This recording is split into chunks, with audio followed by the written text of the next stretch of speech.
Good morning, everybody. I'm Sarah. I'm the Real Simple Mama. This is Jurassic Park.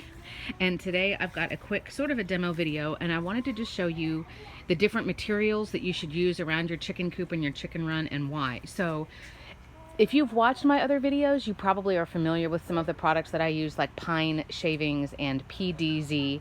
But in case you're building a coop or you're new to chickens, or you just kind of want to see what does this stuff feel like, what should I put, in my coop on the ground, and what should I put in the nesting boxes, and what should I put under the roosts, we're going to briefly go through and do sort of a material tour here. So, and my kids are being little banshees and playing on the porch, so please forgive the random screaming. They're happy and they're nourished and all of that. So let's go open the right lock here.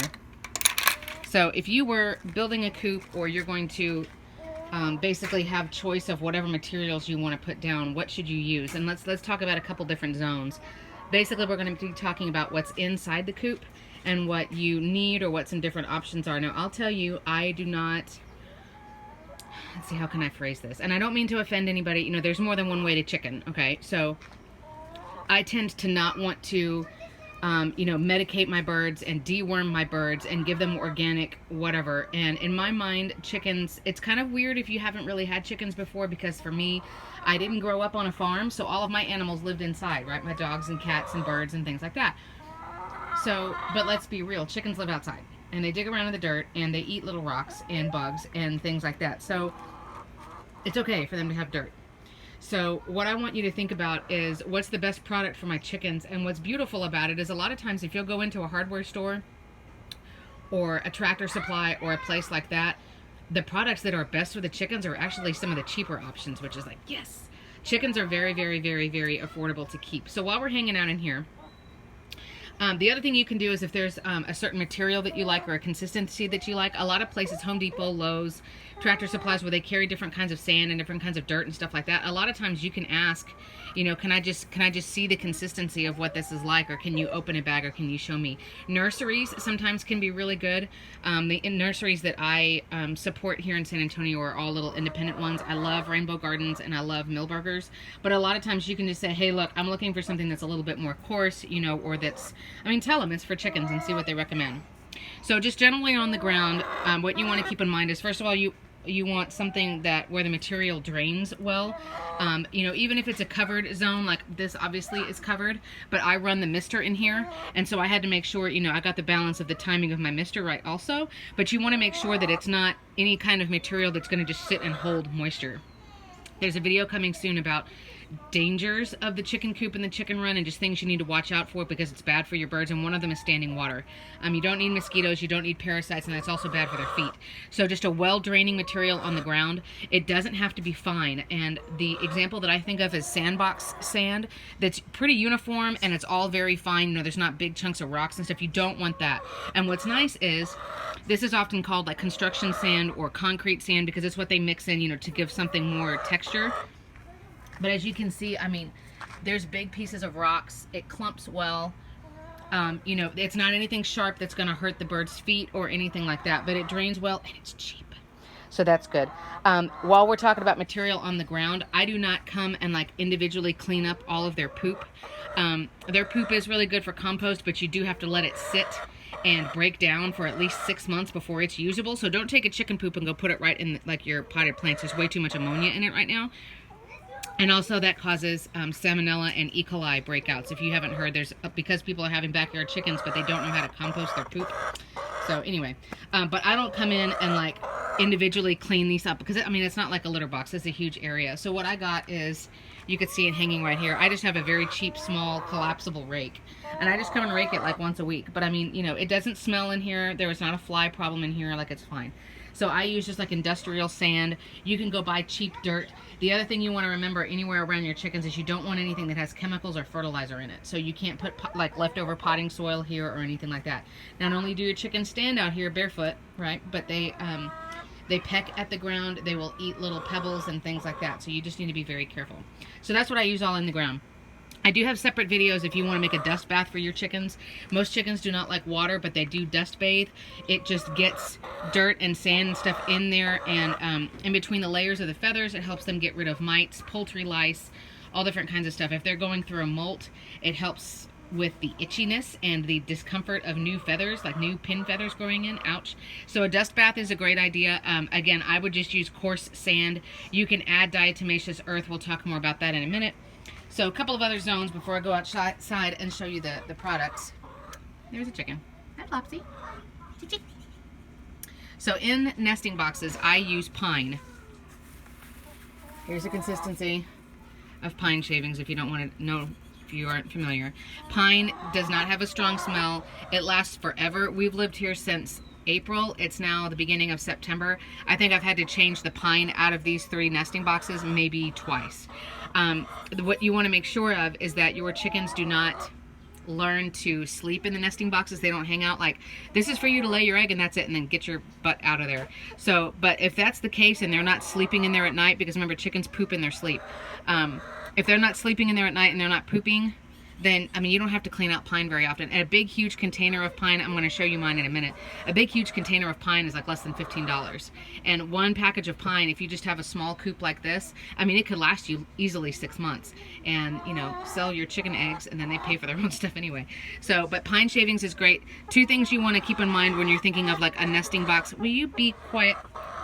Material. They're like, man, she came in here and she didn't have an offering. So they're all mad at me. 2 things you want to be aware of when you're thinking about, you know, their nesting boxes and a nice soft nesting material. First of all, nothing cedar. Cedar has a stronger, different smell, and chickens are very sensitive to respiratory issues, and the smell and the dust from it is actually very bad for your chickens. So no cedar. The other thing is, and some people use this, and again, that's fine. I'm just telling you what I've learned. Chickens, because of their crop and their gizzard system, which is their digestive system, how they eat, I'm very wary of giving them anything that is really long pieces, like inches and inches long. If you wanted to give them dried grass or a type of hay or whatever, that's fine. But if it were me, I would cut it so that there's not really long pieces. I mean, you think of like Lady and the Tramp and slurping up a long piece of spaghetti. For chickens, that can cause an issue in their crop. If they just like keep eating and eating and eating and eating a really long piece of something, it can wrap up and get jammed in their crop. So I never give them anything more than like 2 inches long. It just makes me nervous. I've never had a problem. I don't know anybody who's really had a problem, but I don't feel like cutting into their crop and doing an emergency surgery because they're, you know, basically their digestive system is not draining properly. So that's that for nesting boxes. I recommend pine. There you go. Under the roosts is the 3rd area that we're going to talk about, just because there's poop. And I purposely did not clean this morning because I wanted to show you, like, you know, the poop just falls. You know, they sleep at night. Chickens do poop all night as they sleep. They don't stop. And maybe every once in a while you might see like a surprise egg down here and somebody, you know, laid an egg in their sleep. Oh, there goes Foxy. Hey, Chichi. Come on, Chichi. All right. So, oh, and she rearranged the eggs. How nice of her. Okay, so what you see here is a mixture of 2 things. It is an industrial sand. There's some pine that you can see. And then the gray powder is PDZ. PDZ is what I recommend for under roosts. And I'm going to show you here in just a second. In fact, let's walk over there. PDZ is essentially, hey, Calypso. PDZ is essentially like, it's found in the equine section. So like in where you could buy horse supplies. And it's basically a farm version of cat litter. It's small. No, I wouldn't say pellets, but it's like a small gravel consistency. Let me lock them up and I'll show you. And it's odor absorbing and it's clumping. So the same concept of a cat litter, right? And then that way you can just use, like, I literally use a cat litter scoop is what I use. I've been fertilizing and working in the yard today, but this is PDZ. And it gets rid of ammonia and all of that stuff. And it looks like, that's what it looks like. And I have another video that's just PDZ. It doesn't really have a smell hardly at all. I mean, if you get real close to it, it has a little bit of a clean smell. But I like it a lot. The only reason that has sand in it at all is, as you saw, it's a huge area.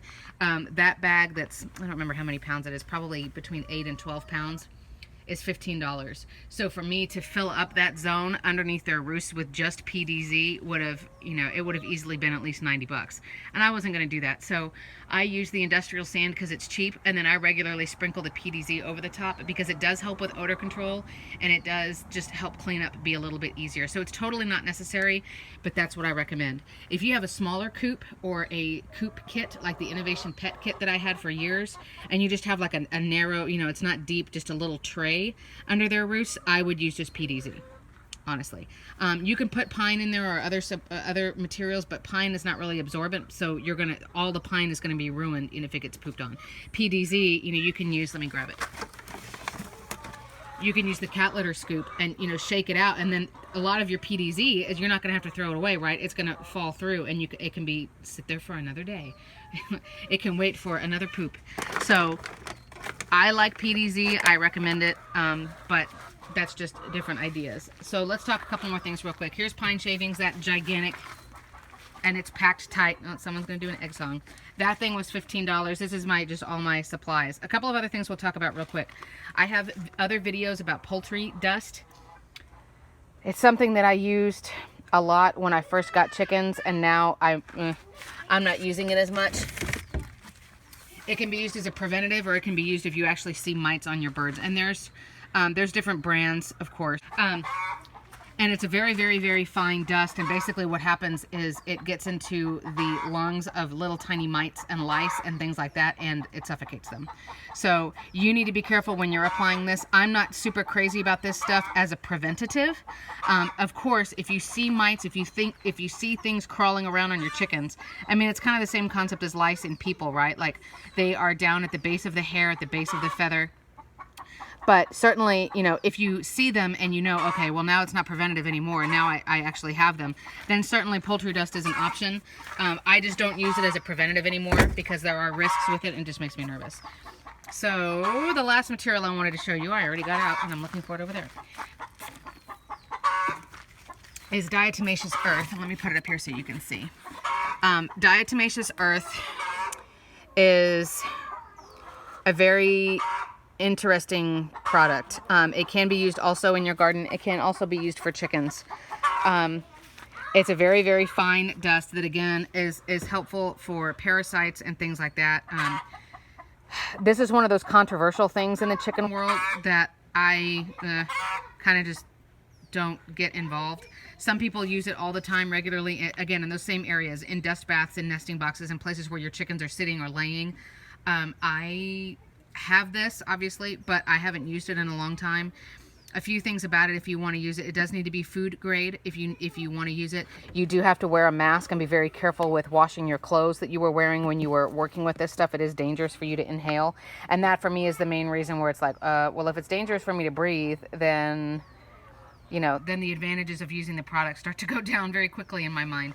But this is something else that you can mix in with the dust bath. You can look up honestly, recipes like on Pinterest for stuff to put in the dust bath where your chickens have a dedicated zone that's a little bit finer product that, you know, and you can put dried herbs in that. You can put a whole bunch of different things in there to help your chickens have a healthy dust bath. In the spring probably, or in late winter, like when it starts getting warmer, I will probably put some of this in when I completely rebuild that dust bath. I'm going to buy new sand and basically fill up that tire that you guys saw. When I do that, I will probably add a little bit of this. I'm just not super crazy about it. I don't use it on a regular basis. It's a little bit more of a controversial product, but it is a very, very fine dust. Fine to the point that you have to be careful that it's not getting into your lungs as you are handling it. So, I mean, you can do some more research. I've done another video a long time ago on diatomaceous earth, but I've sort of fallen out of love with it.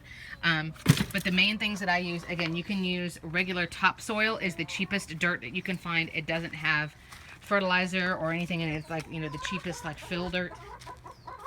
You can use industrial sand, concrete sand, different brands call it different things, but it's basically the very you know, unfiltered sand. I mean, it shouldn't have trash in it or things like that, but I mean, the pebbles are going to be all different sizes, and it's a little bit more of a rough texture.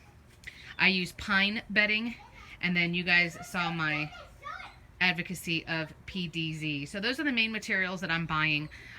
The sand and dirt, we filled up this whole zone because this coop was very old and had not been used in at least 3 or 4 years when we moved in. So as you can see, I mean, there's still wood that needs to be replaced and stuff, but we got it functional. And I bought probably 6 or 8 bags to fill up this entire zone. And I mean, it's a lot of this stuff, it's like once you set it up once, you don't really have to refill it that often. We did put this guard around because my girls were dust bathing and digging around and all the dirt was coming out into the flower beds. But the pine I have to buy maybe 2 a year because, you know, I'm not having to replace that in the nesting boxes that often. And then PDZ I buy probably 1 every 3 months. And I just, you know, every time I clean out the poop, I just sprinkle a little bit. It helps with clumping, it helps with odor, especially in the hot months where you start to smell that, you know, that ammonia, that chicken poop smell. So, but those are the materials that I use. Certainly not the only option, but, you know, I like to be affordable. I'm not endorsed by any brands or any whatever. And I know some people ask about PDZ on the regular, and so now not only do you know what it is, but you kind of can see what it looks like. So, I'm Sarah, the Real Simple Mama. I hope that was helpful. Lots more content coming soon. And this was a noisy video, so I appreciate you sticking with me. Subscribe, because I normally do at least a video a week. I have a whole list of ideas of stuff that's coming down the ramp. But I will talk to you guys soon. Thank you so much.